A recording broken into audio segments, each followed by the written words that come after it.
ako at mahilig sa sex. Ay, ate, ang bastos-bastos mo.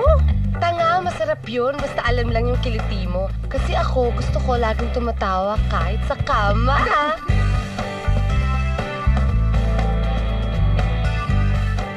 Ako, I've had them all.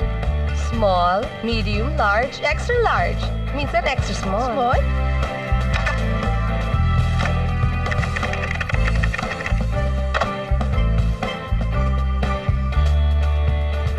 Ako? Ay naku, basta akong pangarap ko ay magkaroon ng grand wedding sa isang guwapo, mabait, at mayaman na lalaki.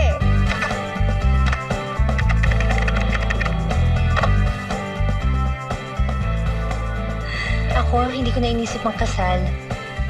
I just want to grow old happy with the man I love.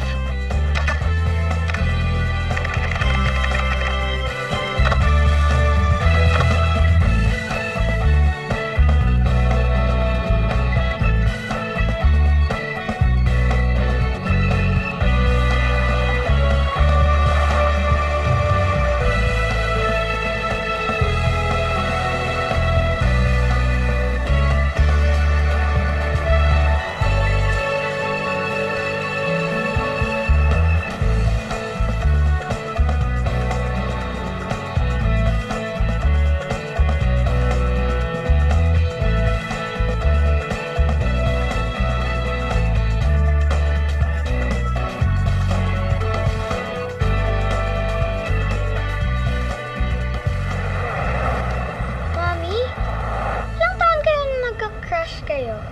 13. Yung classmate ko kasi, si Trisha, 10 pa lang, may crush na. At ikaw may crush ka na, ha? Gusto ko nga eh. Ha? Kaya lang, naisip ko, gusto ko magmadre. Nako, sinabi ko na rin yan noon. Ang ending, ang dami ko rin naging boyfriend. Daw sa concert eh. Hello? Dad! I'm cool. You? Malamig na ba dyan? Wait, hang on. Bye, Ma! Bye. I'm in school now! Pinanganak ko si Gail when I was 17. Di ko pinakasalan ng ama niyang si Miguel dahil hindi ko tumahal. Matangkad, malaman, at puro sabawang utak. Not my Hey type. Raya, may fundraising concert ng Student Council this Saturday. $60 lang. Sige, I'll get one. De, treat na kita. Date tayo. Pick you up at 6 ha. Bye! My first taste of irresponsible sex, ang ikalawang pagkakamali ko sa lalaki. Ang unay si Henry. Di ko makalimutan ang aking paghahanda. Akala ko'y magpro-propose siya. Di matanggal ang ngiti ko. Pinagpraktisan ko pa ang sagot ko. I love you too. I've been waiting for you to say you love me. Ikaw lang lalaking mamahalin ko. At dumating na nga ang pinakahihintay ko pagtatapat. May kailangan ako sabihin sa'yo. Okay. May problema ako eh.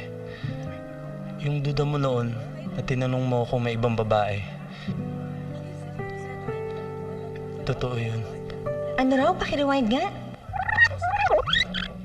Na tinanong mo kung may ibang babae. Totoo yun. Henry. I'm sorry, Raya. Hindi ko siya mahal. Buntis siya. Pero ayoko siyang pakasalan. Dahil ikaw ang mahal ko.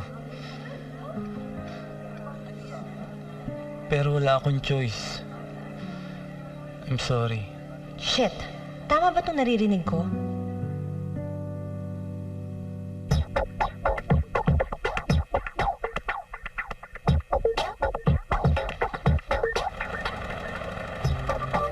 That was 10 years ago. At iba na ang buhay ko ngayon. I am a rich, cosmopolitan single mom.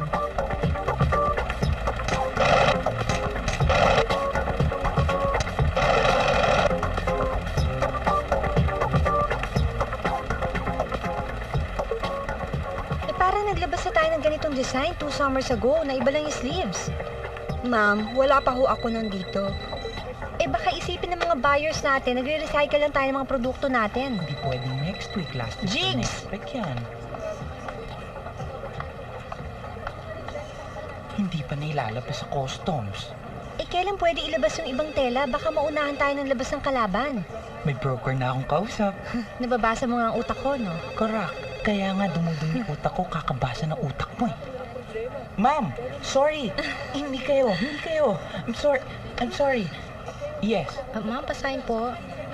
Okay, ma'am. Ma'am, phone call sa office. Line 4 po si Susie. I'll call her back.